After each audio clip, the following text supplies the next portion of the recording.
नमस्कार साथियों, मैं अजय स्वागत करता हूं आप सभी का रणभूमि एवन में। आज हम लोग साइंस के 25 क्वेश्चन देखेंगे जो आने वाले सभी एग्जाम के लिए इम्पोर्टेंट होगा या जो भी एग्जाम चल रहे हैं सभी के लिए इम्पोर्टेंट है। और ये सारे क्वेश्चन एग्जाम में बहुत बार रिपीट हो चुके हैं। तो चलिए देखते हैं पहला क्वेश्चन।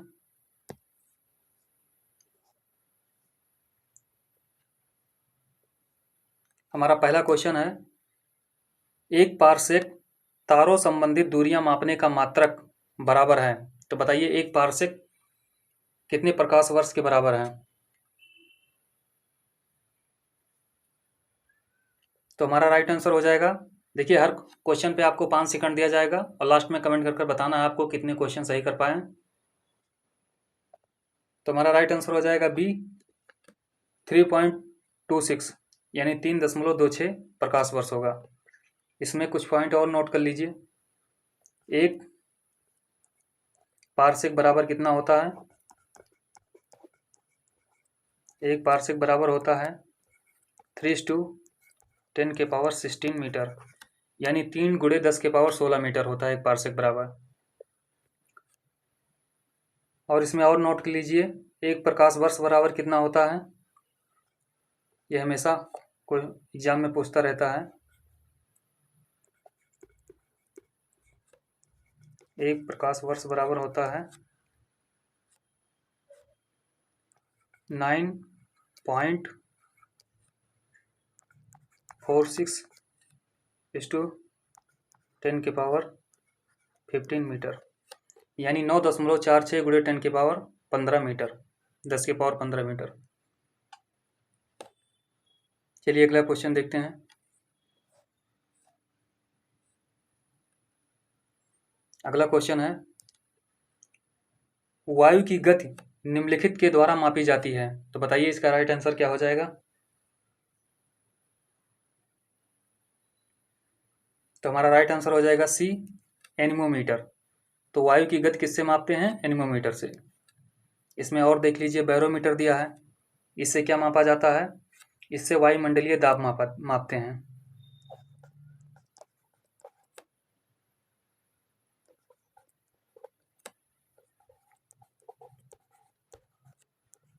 वायुमंडलीय दाब।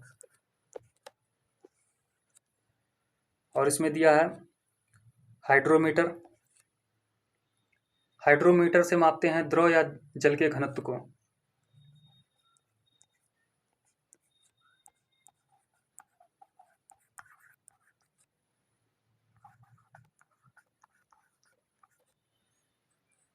और इसमें दिया है अल्टीमीटर, इससे ऊंचाई मापते हैं, ऊंचाई मापी जाती है इससे।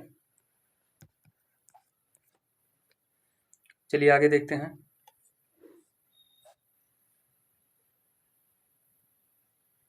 अगला क्वेश्चन है, वायु शक्ति यानी विंड पावर में ऊर्जा का कौन सा विद्युत ऊर्जा में परिवर्तित होता है। बताइए इसका राइट आंसर क्या हो जाएगा।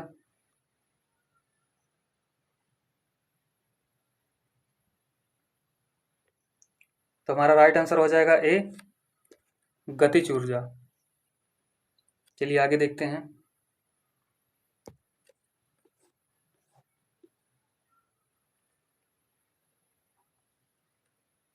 अगला क्वेश्चन है, लकड़ी, लोहे व मोम के समान आकार के टुकड़ों को समान ऊंचाई से पृथ्वी पर गिराया जाता है तो कौन सा टुकड़ा सर्वप्रथम पृथ्वी की सतह पर पहुंचेगा। बताइए इसका राइट आंसर क्या हो जाएगा।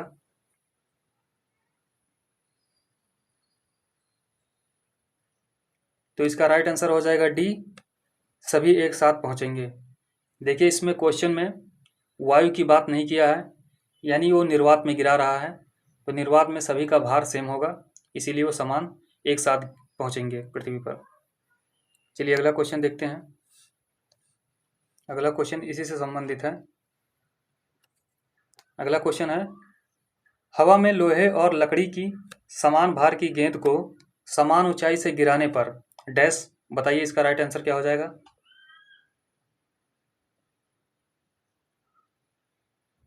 तो इसका राइट आंसर हो जाएगा सी, लकड़ी की गेंद बाद में गिरेगी, यानी लकड़ी की गेंद बाद में गिरेगी और लोहा इसमें मतलब पहले गिरेगा। क्योंकि हवा का बात हो रहा है। चलिए आगे देखते हैं। अगला क्वेश्चन है,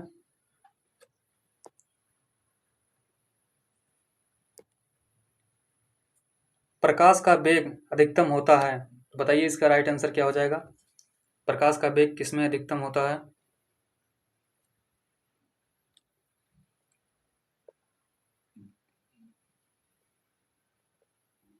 तो हमारा राइट आंसर हो जाएगा बी, निर्वात में।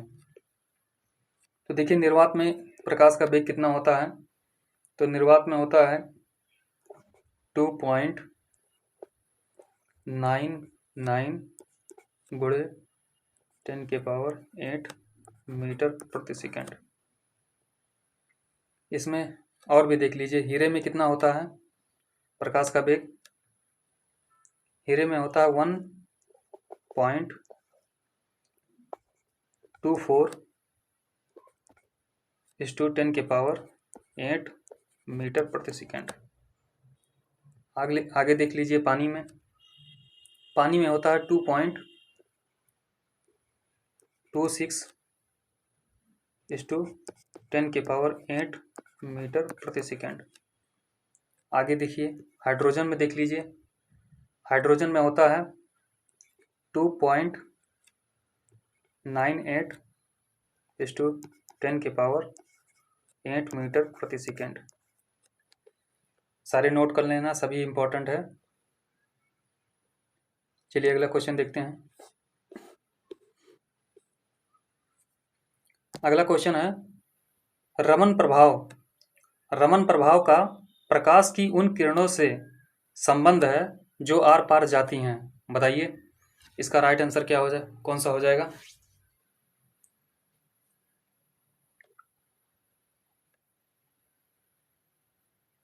तो इसका राइट आंसर हो जाएगा डी, सभी पारदर्शी माध्यम के।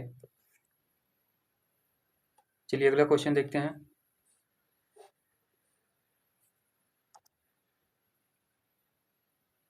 अगला क्वेश्चन है, आकाश नीला दिखाई देता है प्रकाश के डैश। बताइए इसका राइट आंसर क्या हो जाएगा?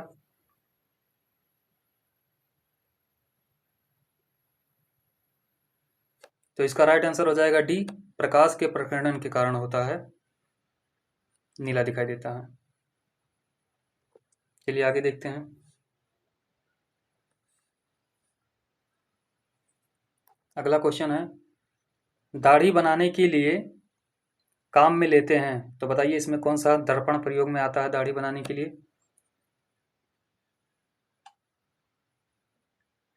तो हमारा राइट आंसर हो जाएगा बी, अवतल दर्पण। देखिए दाढ़ी बनाने में अवतल दर्पण का प्रयोग होता है, और कार के पीछे का दृश्य देखने के लिए उत्तल दर्पण का प्रयोग होता है। चलिए आगे देखते हैं, इसको नोट कर लेना है।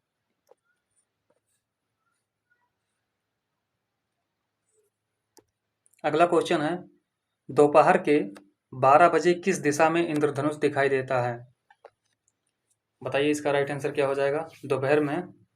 दोपहर के यानी 12 बज रहा है, तो इंद्रधनुष किस दिशा में दिखाई देगा?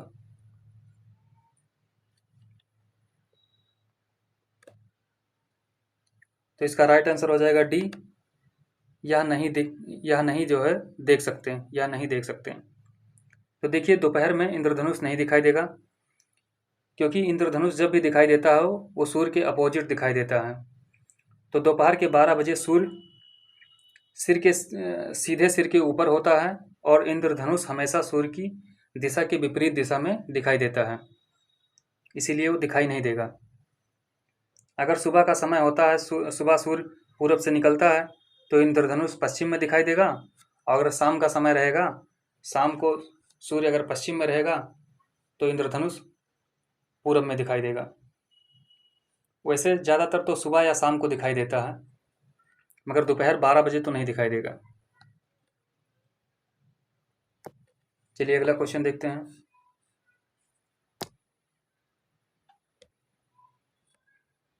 अगला है, परमाणुवीय नाभिक किसने खोजा था, यानी परमाणु की खोज किसने की थी? बताइए इसका राइट आंसर क्या हो जाएगा?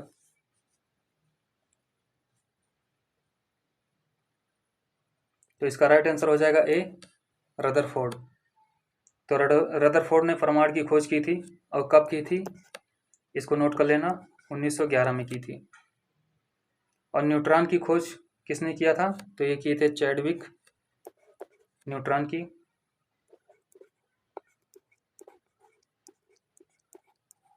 न्यूट्रॉन की किए थे, और ये किए थे 1932 में। चलिए आगे देखते हैं।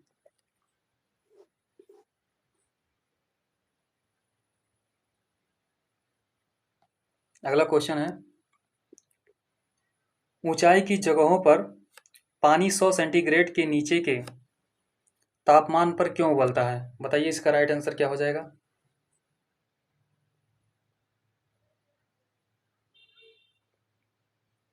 तो इसका राइट आंसर हो जाएगा बी, क्योंकि वायुमंडलीय दाब कम होता है, क्योंकि वायुमंडलीय दाब कम होता है, अतः उबलने का बिंदु नीचे आ जाता है।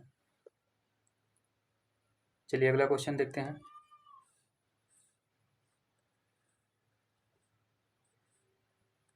अगला क्वेश्चन है, निम्नलिखित में से किस पदार्थ में कैल्शियम विद्यमान है? तो बताइए इसका राइट आंसर क्या हो जाएगा।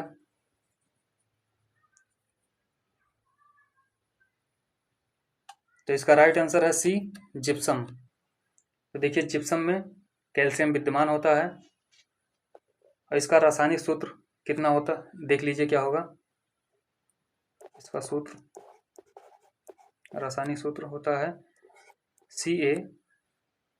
CaSO4 into 2H2O।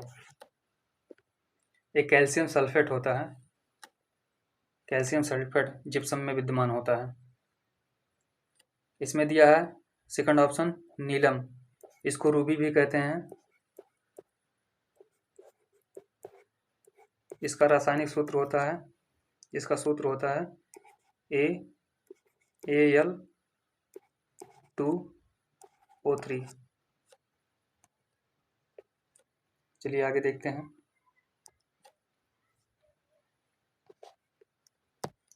अगला क्वेश्चन है, निम्नलिखित में से कौन सी मिश्र धातु नहीं है? तो बताइए इसका राइट आंसर क्या हो जाएगा।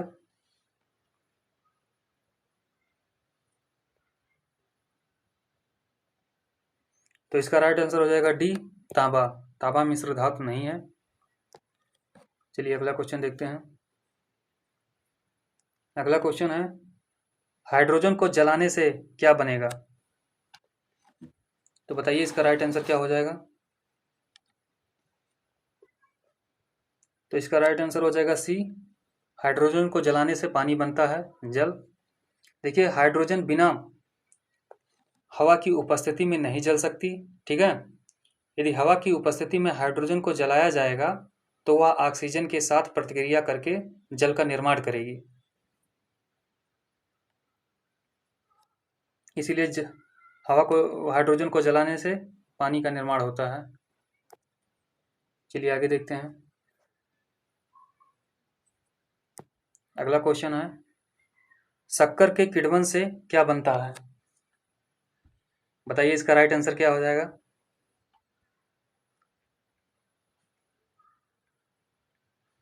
तो इसका राइट आंसर हो जाएगा ए, इथाइल एल्कोहल।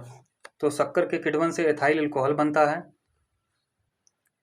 तो देखिए शक्कर जो होता है वो ग्लूकोज और फ्रक्टोज से बनी जो है गन्ने की शर्करा होती है, और इसका रासायनिक सूत्र लिख लीजिए।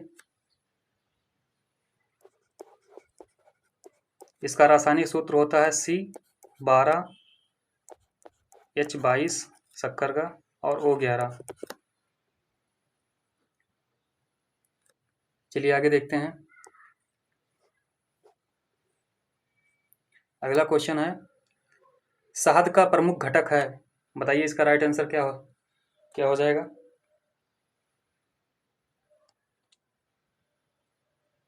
तो इसका राइट आंसर हो जाएगा डी, फ्रक्टोज। तो शहद का प्रमुख घटक है क्या, फ्रक्टोज है, क्योंकि फ्रक्टोज बहुत ज़्यादा पाया जाता है इसमें पाया जाता है 38.2%, और इसमें सुक्रोज पाया जाता है शहद में 1.3%, और माल्टोज पाया जाता है इसमें इसमें माल्टोज पाया जाता है 7.1%, और इसमें ग्लूकोज पाया जाता है 31.3%। इसमें जल भी पाया जाता है, शहद में जल भी पाया जाता है। जल पाया जाता है 17.2%। चलिए आगे देखते हैं। अगला क्वेश्चन है, निम्न में सबसे मीठी चीनी है, बताइए इसका राइट आंसर क्या हो जाएगा।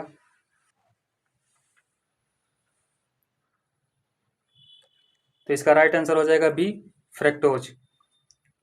फ्रैक्टोज सबसे मीठी चीनी है। देखिए, फ्रैक्टोज एक प्राकृतिक मोनोसेकेराइड होती है, और इसका आणविक सूत्र क्या होता है, अणुसूत्र क्या होता है,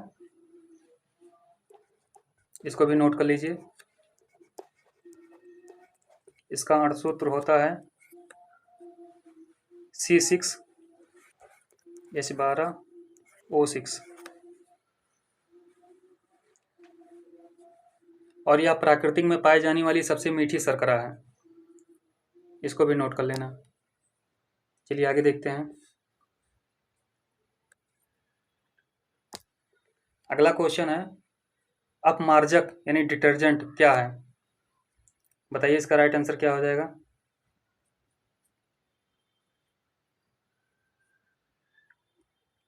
तो इसका राइट आंसर हो जाएगा डी, शोधन अभिकर्ता। देखिए, अपमार्जक साबुन से थोड़ा भिन्न होता है, ये भी जो है सफाई में काम आता है, और कठोर जल में जो है कपड़ा साफ करने में काम आता है, और ये कठोर जल में झाग अच्छा देता है, मतलब बहुत ज़्यादा झाग देता है, अधिक झाग देता है, इसीलिए कठोर जल में कपड़ा धुलने के काम आता है अपमार्जक। ये साबुन का ही रूप है, बस थोड़ा भिन्न होता है। चलिए आगे देखते हैं।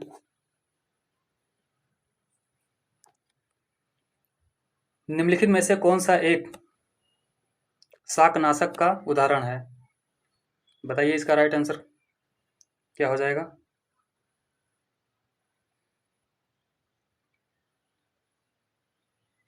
तो इसका राइट आंसर हो जाएगा ए, सोडियम क्लोरेट।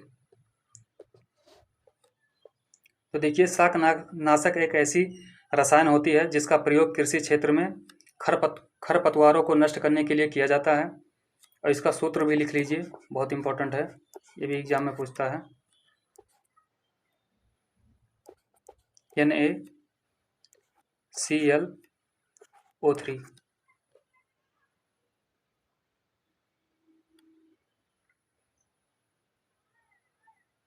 चलिए आगे देखते हैं।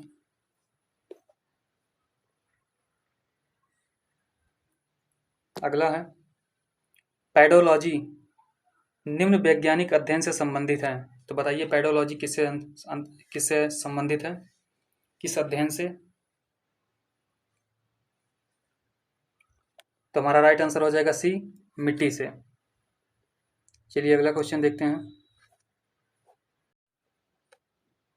अगला क्वेश्चन है, ये क्वेश्चन बहुत इंपॉर्टेंट है, WBC का बनना तथा RBC का विनाश होता है, यानी बताइए WBC कहाँ बनता है और RBC कहाँ विनाश होता है, इसका राइट आंसर क्या हो जाएगा।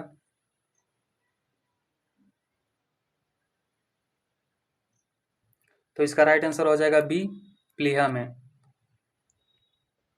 देखिए, इसमें RBC दिया है, रेड ब्लड सेल, इसका जीवन काल 120 दिन होता है,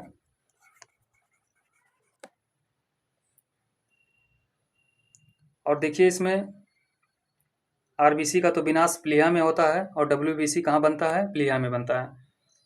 और WBC दो प्रकार के होते हैं, WBC दो प्रकार के होते हैं, एक होता है लिम्फोसाइट, इसका निर्माण जो बनना यानी प्लीहा में होता है, जो क्वेश्चन में पूछा है ये होता है, इसको नोट कर लेना, लिम्फोसाइट।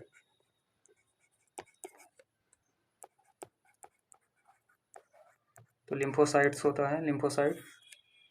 और एक होता है न्यूट्रोफिल्स,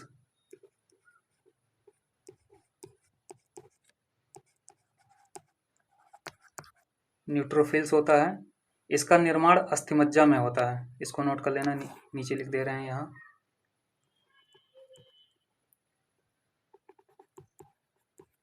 अस्थि मज्जा, इसका निर्माण अस्थि मज्जा में होता है। और लिम्फोसाइट है जो लिम्फोसाइट्स, इसका निर्माण होता है प्लीहा में। चलिए अगला क्वेश्चन देखते हैं। अगला क्वेश्चन है, ये बहुत इंपॉर्टेंट है, ये भी सारे क्वेश्चन परीक्षा में बहुत बार रिपीट हो चुके हैं। देखिए ये क्वेश्चन है, मनुष्य के शरीर का सामान्य तापमान है, बताइए इसका राइट आंसर क्या हो जाएगा। तो इसका राइट आंसर हो जाएगा ए 37 सेंटीग्रेड। तो मनुष्य के शरीर का सामान्य तापमान कितना होता है, 37 सेंटीग्रेड होता है।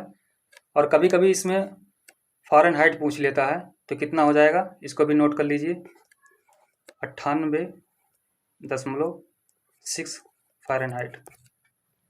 चलिए आगे देखते हैं। अगला क्वेश्चन है, इंसुलिन एक प्रकार का डैश, तो बताइए इंसुलिन क्या है। तो इंसुलिन है एक हार्मोन्स होता है, हमारा राइट आंसर हो जाएगा सी। चलिए अगला क्वेश्चन देखते हैं। अगला क्वेश्चन है, रानीखेत बीमारी संबंधित है डैश, तो बताइए रानीखेत बीमारी किससे संबंधित है।